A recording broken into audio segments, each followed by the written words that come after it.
Pues vamos a guardar silencio durante un minuto, ¿vale? Y así valoramos el silencio.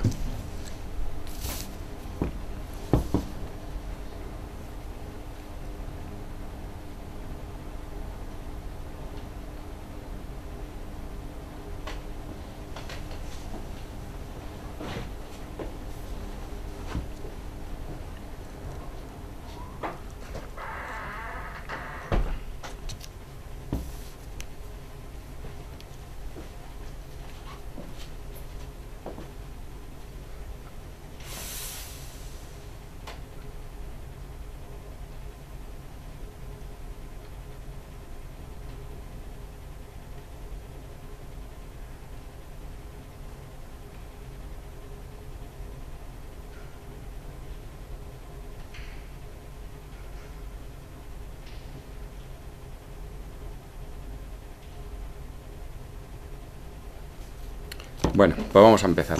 Vamos a ver.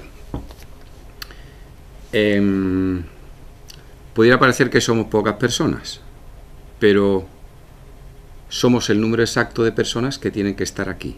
Ni una más, ni una menos. Los que no están es que no tenían que venir, y los que estamos es que teníamos que venir. Yo siempre digo esto porque a veces se crean expectativas sobre el número de personas que pueden venir o no venir a cualquier acto que en principio se plantea, ¿vale? Entonces, quedaros con esto. Somos el número exacto de personas que tenemos que estar aquí. Vamos a hablar qué es lo que procede en estos tiempos. Por la fecha en la que nos encontramos, vamos a hablar sobre la Navidad. Si nosotros ahora mismo nos pusiéramos ahí en la calle y le preguntáramos a la gente qué es la Navidad, o qué piensa él de la Navidad, o cómo se plantea la Navidad, la gente en principio nos iba a dar una serie de pinceladas sobre lo que es la Navidad para él. Pues iban a hablar de comidas, iban a hablar de encontrarse con los seres queridos, encontrarse con las personas que hace tiempo que no ven, iban a hablar de compras, iban a hablar de regalos. Pero si quisiéramos profundizar un poco más, nos iba a costar un poco ver qué hay detrás de todo eso. Y es que muchas veces vivimos en una sociedad en la que lo que nos han vendido es otra cosa. Nos han vendido que para ser felices tenemos que consumir mucho. Nos han vendido que para ser felices tenemos que tener. Y nos han vendido que consumiendo y que teniendo vamos a ser más felices. Sin embargo, por otro lado, no es menos cierto que en la sociedad occidental, en el primer mundo en el que vivimos nosotros, el número de suicidios es más alto que en las sociedades del tercer mundo. Entonces aquí hay algo que no cuadra. Porque si nosotros tenemos más, deberíamos ser más felices, cuando lo que ocurre es todo lo contrario. Y tú hablas con misioneros, con ONGs que están en el tercer mundo y siempre te dicen lo mismo. No tienen nada las personas del tercer mundo, pero siempre están sonriendo y siempre son felices. ¿Esto qué significa? Significa que lo que nos han vendido a lo mejor no es tan cierto. Porque si eso fuera así, la mayoría de la gente pues sería feliz, ¿vale? Todas las personas que estamos aquí, los que estamos aquí, queremos ver un poco más allá de lo que las cosas aparentan ser. Yo creo que los que estamos aquí, en principio, somos personas que le damos mucha importancia a la parte espiritual, ¿vale? Yo estoy seguro que entre nosotros habrá gente que sea creyente, que sea católica practicante, como es mi caso, y habrá gente que a lo mejor no es católica practicante, pero que tiene una idea de Dios, ¿no? Entonces, a esta idea de Dios, si no queréis, o si queréis, no le vamos a llamar Dios, le vamos a llamar nuestro poder superior, ¿vale? Porque nuestro poder superior va a englobar cuál es la idea que todos tenemos sobre Dios, ¿vale? Esta dimensión espiritual de la Navidad es, digamos, lo que nos han quitado, lo que yo creo que de alguna forma nos han robado, y nos hemos quedado con la parte menos importante. Eso es como si a una silla verde le quitas la silla, no queda ni el verde. Bueno, pues lo que han conseguido es quitarnos la silla y que quede el verde. Algo que en principio parece difícil, bueno, pues lo han conseguido. Entonces, en realidad la parte y la dimensión espiritual que tiene la Navidad, a nada que rasquemos un poco la vamos a encontrar. No es tan difícil encontrarla, ¿vale?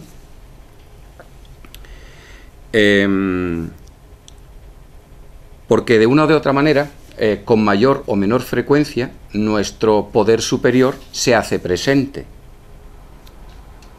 La pregunta es cómo nosotros vivimos nuestro poder superior y cómo nuestro poder superior se hace presente en la Navidad, ¿no?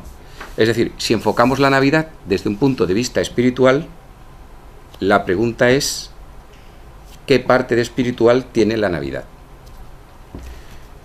Yo creo que tiene una cosa que para mí es muy importante. Yo creo que es la forma que tiene Dios o que tiene nuestro poder superior de recordarnos una vez al año de que sigue estando ahí y de que se está ocupando de nosotros y de nuestras cosas. Hay un capítulo del Evangelio de San Mateo que dice: me buscáis y no me halláis, y es que estoy dentro de vosotros. Es decir, muchas veces buscamos a Dios en algunos sitios y realmente donde está es dentro de nosotros.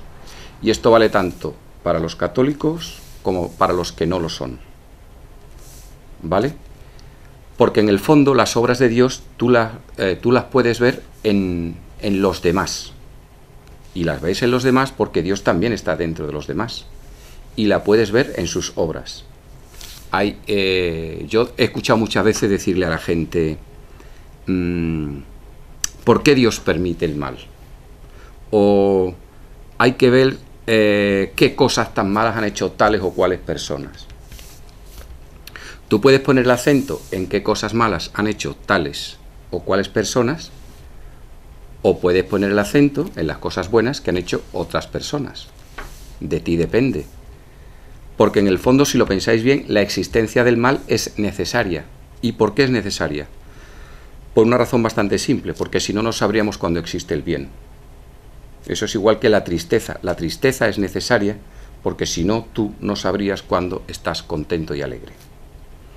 Es decir, digamos que la vida nos depara cosas buenas y cosas malas. Yo siempre me hago una pregunta cuando me ocurren cosas malas en la vida. Y la pregunta es siempre la misma: ¿qué he aprendido? Porque si de lo malo que me pasa en la vida he aprendido algo, en el fondo, o no tan en el fondo, el mal habrá tenido una razón, habrá tenido un porqué. Si he aprendido algo, bienvenido sea. Porque lo malo que me haya pasado o lo malo que yo me haya sentido es el precio que he tenido que pagar por aprender eso. Yo creo que en la vida, al final, todo tiene un precio. Yo, por ejemplo, tengo montones de cursos profesionales que me costaron dinero. Los pagué porque me venía bien para tener un currículum profesional bueno, que luego me ha permitido acceder a otros trabajos. Pero eso es solo dinero. La vida me ha enseñado otras cosas y por esas otras cosas que aprendí no pagué un precio económico, pagué un precio emocional y también pagué ese precio, ¿no? Pero si aprendí, lo doy por bien empleado, porque la vida, por el devenir de los acontecimientos, por el devenir de Dios, por el devenir de nuestro poder superior, nos han pasado cosas buenas y cosas malas, ¿vale? Pues todo eso es un poco lo que es la dimensión espiritual de la Navidad. Es la forma que tiene Dios de hacerse presente y de recordarte al menos una vez al año de que Él forma parte de tu vida. Porque si lo pensáis bien, lo que celebramos los cristianos es que Dios nace y que nace en tu corazón. Para los que no sean cristianos también es válido. Tu poder superior te recuerda una vez al año que puede volver a nacer en tu corazón. Entonces es la manera en la que tú tienes de mirar en tu interior y ver qué parte está haciendo lo que Dios te va pidiendo en la vida, ¿vale? Para no dejarnos llevar muchas veces por las circunstancias o por nuestros caprichos, y para ir adaptando nuestra vida a todo aquello que Dios te va pidiendo, ¿vale? Porque aquí muchos somos padres, otros a lo mejor no, pero otros sí tenemos hijos. Si yo preguntara a vosotros cuál ha sido el día más importante de vuestra vida, estoy seguro que algunos responderéis, pues yo el día que tuve a mis hijos, ¿no? Y es verdad, porque cada vez que llega un miembro a una familia es un día de alegría. Y los que no tenéis hijos, preguntadle a vuestro padre. Para mí, los 3 días más felices de mi vida, o uno de los más felices, los 3 días en los que nacieron mis hijos. Yo recuerdo aquello como una alegría inmensa, de que mis hijos vinieron, formaron parte de la familia, había que ocuparse de ellos, y de alguna forma Navidad significa eso, el nacimiento de Dios en tu corazón, ¿vale?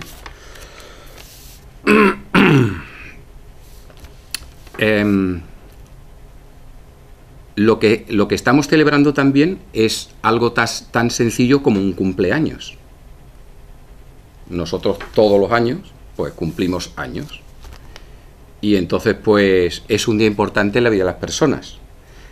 Cada sociedad lo celebra de una manera. En la sociedad en la que nosotros movemos, pues compramos una tarta, ponemos velas, hacemos una pequeña fiesta o gran fiesta, invitamos a nuestros amigos nos regalan algo.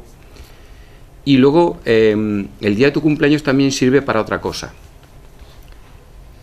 que es para hacer un poco recopilación de todo lo que has hecho este año. Ahora llega otro momento en el año en que también hacemos recopilación de todo lo que ha pasado este año. Es decir, que juntamos lo que es el nacimiento de Dios en nuestro corazón con que se acaba el año, y hacemos recopilación de todo lo que ha hecho este año. Los que sois miembros de la asociación, pues tendréis que hacer un poco examen de conciencia de lo que se ha hecho bien en la asociación y de lo que no se ha hecho tan bien, que es lo mismo que vamos a hacer en nuestra vida en fin de año. ¿Qué hemos hecho bien este año? Pues a lo mejor hemos preparado unas oposiciones para conseguir un trabajo, o nos hemos esforzado en hacer aquello que no teníamos tantas ganas de hacer, hemos ido a visitar a tal familiar al que no íbamos mucho a ver, o lo que sea. Y a lo mejor hemos dejado de hacer bien otras cosas. Por ejemplo, no hemos estudiado lo que deberíamos haber estudiado, o nos habíamos propuesto el año pasado ser un poco más disciplinados con nosotros mismos y no lo hemos sido. Y este examen de conciencia nos sirve y nos prepara también para el año que viene. En los exámenes de conciencia hay que ser, para que nos sirva, tiene que ser sobre todo una cosa, que uno tiene que ser honesto consigo mismo, porque eso es como engañarse haciendo trampa al solitario, no tiene sentido. Si vas a hacer algo, hazlo bien, si no, no lo hagas, porque yo mi examen de conciencia no lo comparto con nadie. Yo no os lo he dicho a vosotros, ni nadie se lo va a decir a otra persona. Puedes buscarte a alguien que te oriente un poco, que te ayude, algún consejero espiritual, algún maestro de Reiki o quien sea, pero en principio es algo que te guardas tú para ti mismo. No tiene mucho sentido, por tanto, mentirte, ni mucho ni poco, no tiene ninguno. Porque claro, debe servirte para prepararte para el año siguiente. Lo hacemos a final de año y lo hacemos también en nuestro cumpleaños. Y este es el cumpleaños de Dios. Es decir, es como tú ves que Dios ha nacido en tu corazón y como Dios te recuerda que durante todo un año ha estado de una manera o de otra presente en tu vida. ¿Vale? Y es como tú te planteas que el año que viene Dios va a estar presente en tu vida o no. ¿Vale? Y luego vamos a contextualizar un poco, desde un punto de vista histórico, qué es lo que ocurrió en Belén. Porque los que hayáis ido más o menos a misa, hayáis leído más o menos el Evangelio, pues podéis tener una idea, pero hay una parte histórica que los Evangelios no cuentan, pero que es historia. Cuando... Esto sí lo dice el Evangelio. Lo primero es que hay un ángel que se aparece a la Virgen, esto es una cuestión de fe, y le dice, estás embarazada. Pero no se lo dice a cualquier mujer, se lo dice a una en concreto. En aquella época las mujeres se casaban, las mujeres judías se casaban en el entorno de los 16 años. Es decir, que estamos hablando de una adolescente. No estamos hablando de una mujer con 25 o 30 años, no. Tenía en el entorno 14, 16 años. Más tiempo se consideraban que eran viejas para casarse. Hoy en día, en la etnia gitana, las mujeres se casan en el entorno de los 14, 16 años. Más tiempo es una mujer, como se decía antiguamente, se queda para vestir santos. Es decir, que se calcula que la Virgen María tendría eso, en el entorno de los 16 años. Cuando la madre le dice que se vaya a casa de su prima Santa Isabel para ayudarla, no la manda para que ayude a su prima, la manda porque a ojos de la comunidad judía era una adúltera. ¿Y qué se hace con los adúlteras? Con las adúlteras, ¿qué se hace? Las lapidaban, las mataban, las enterraban, lo que hemos visto, las enterraban de cintura para abajo y a pedrazo limpio las mataban. Es decir, que la madre la envía allí para evitar que la maten. Cuando José piensa, José es un buen hombre, pero no deja de ser un hombre. De José se habla muy poco, pero cuando él dice que la repudia en secreto, su pensamiento de repudiarla en secreto era porque si lo hacía público, ¿qué le pasaba a la Virgen? La mataban. Es decir, que hasta que José no se desposa con la Virgen María, y además debieron de hacerlo rapidito.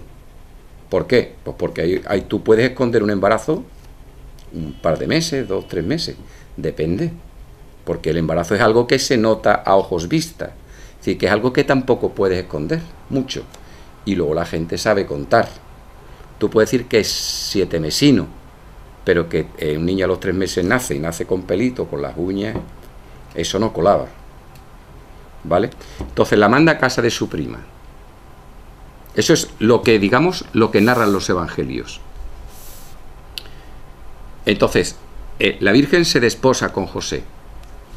Lo que narra, y esto sí es cierto, es que hubo un censo por aquel entonces. Ahora, ¿cómo se hace el censo? Viene alguien del ayuntamiento a tu casa y te dice, a ver, ¿cuántos viven aquí? Y tú dices, pues vivo yo, vive mi hijo Manolito, mi hijo Pepito, y yo estoy divorciado, aquí no vive nadie. Ah, pues mira, yo vivo con mi marido, y tú rellenas el censo electoral, que eso se rellena cada 4 años. Cada 4 años el ayuntamiento. Pero entonces no. ¿Cómo se hacían los censos entonces? Los censos hacían que tú ibas donde naciste. Es decir, si alguna de vosotras nació en Sevilla, por ejemplo, tendría que ir a Sevilla a inscribirse allí en el censo. Tú luego puedes vivir donde tú quieras, pero tenías que ir a inscribirte allí. Y eso, digamos, lo que le daba a las autoridades era el número de personas que había en ese instante. Como eso, digamos, es muy lioso, no se hacía todos los años, se hacía de higos a breva, pero se hacía. Por eso ellos lo que están buscando es un sitio donde dormir, una posada. Entonces no había hoteles, había posadas. Es muy parecido, es como una pensión de hoy en día. Y no encuentran porque todo el mundo estaba de camino yendo a inscribirse. Y digamos que los, entre comillas, hoteles o las posadas, que era lo que había, no había, la gente no hacía turismo como hace hoy en día. Una de las características del siglo pasado, del siglo XX, es el turismo. Antes no se hacía turismo. Nadie hacía turismo. Si tú lees los libros, lo más parecido al turismo que había eran las peregrinaciones por motivos religiosos. Ahí tenemos el Camino de Santiago, que no es el único camino religioso del mundo. La gente peregrinaba al Vaticano, peregrinaba a Jerusalén y peregrinaba al Camino de Santiago. Son, digamos, las peregrinaciones que hay. Pero también están las peregrinaciones a la Meca, que las hacen los musulmanes, y cada religión tiene su camino, sus peregrinaciones. Pero turismo como tal no se hacía. Entonces se presentan y van a inscribirse la Virgen María, San José y el niño que nace en el camino, ¿vale? El año cero de la cristiandad se establece más o menos el año 300 400 después de Cristo, pero el que se encarga de calcularlo se equivoca, y se equivoca en 7 años. ¿Y cómo sabemos que se ha equivocado? No se sabe exactamente cuándo nació. Lo que sí se sabe son acontecimientos entre los que ocurrió. Entonces se sabe que esa inscripción ocurrió entre 2 hechos históricos y que la persona que lo calculó se equivocó y se equivocó en 7 años de diferencia. Entonces por eso se sabe que se equivocó. Y luego hay cosas que pertenecen un poco a la fábula, a lo inventado, a lo descrito. Por ejemplo, se sabe que cuando nació Jesucristo no era en enero, diciembre, enero. Era aproximadamente marzo, abril, era primavera. Segundo, por mucho nieve que le echemos al portal de Belén, nieve no había ninguna.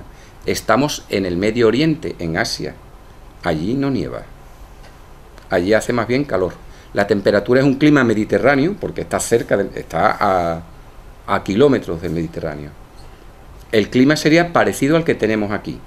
Sí, sería un clima más o menos templado, relativamente templado.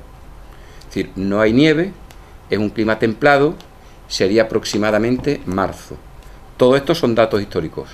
Se sabe que la figura histórica de Jesús es cierta, porque hay documentos no cristianos que certifican que este personaje histórico nació. Que luego tú eres cristiano o no y quieras darle una dimensión espiritual, eso es otra cosa. Pero que el personaje existió, eso es cierto. ¿Qué otras cosas eran ciertas? Por ejemplo, la crucifixión. A lo que se crucificaba era a criminales. Lo que pasa es que la pena de muerte, digamos que se instituía con mucha facilidad. Ante la duda, te condenaban a muerte.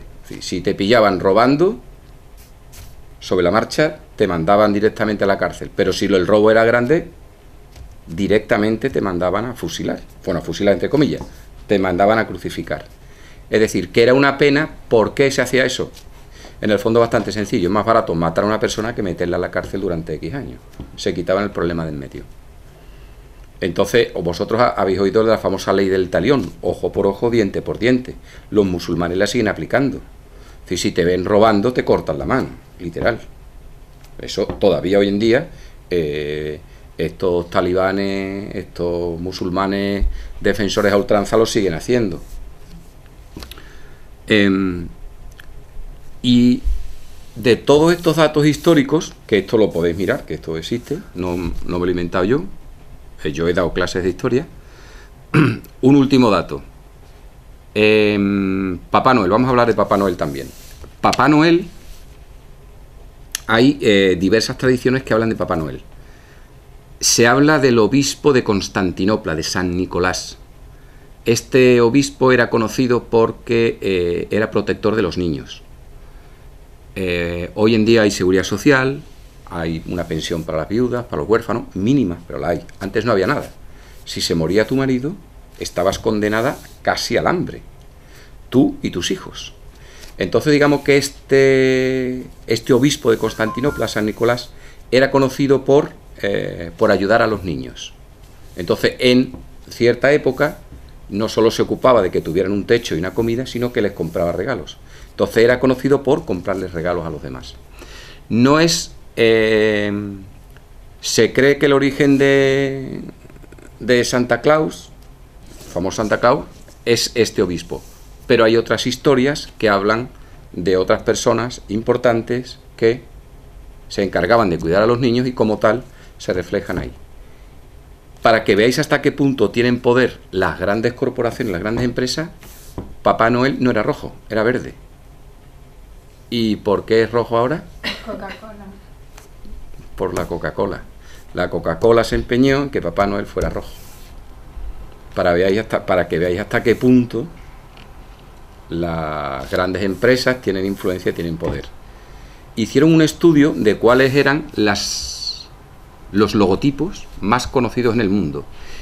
Y el primero fue la Cruz Roja y el segundo la Coca-Cola.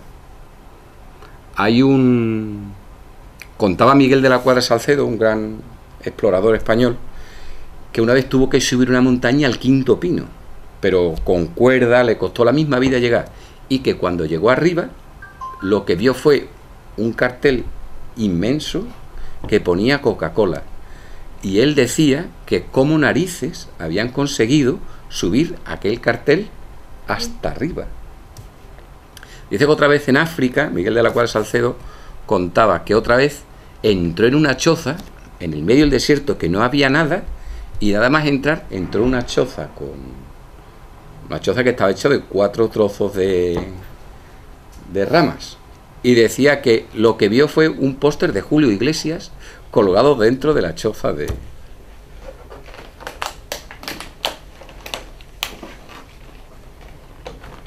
Vale. Qué curioso. Bueno, pues esto, digamos, que une un poco lo que es la parte histórica. Esto une lo que es la parte histórica con la parte espiritual, con la parte que nos han vendido. Y colorín colorado, este cuento se ha acabado. Muchas gracias.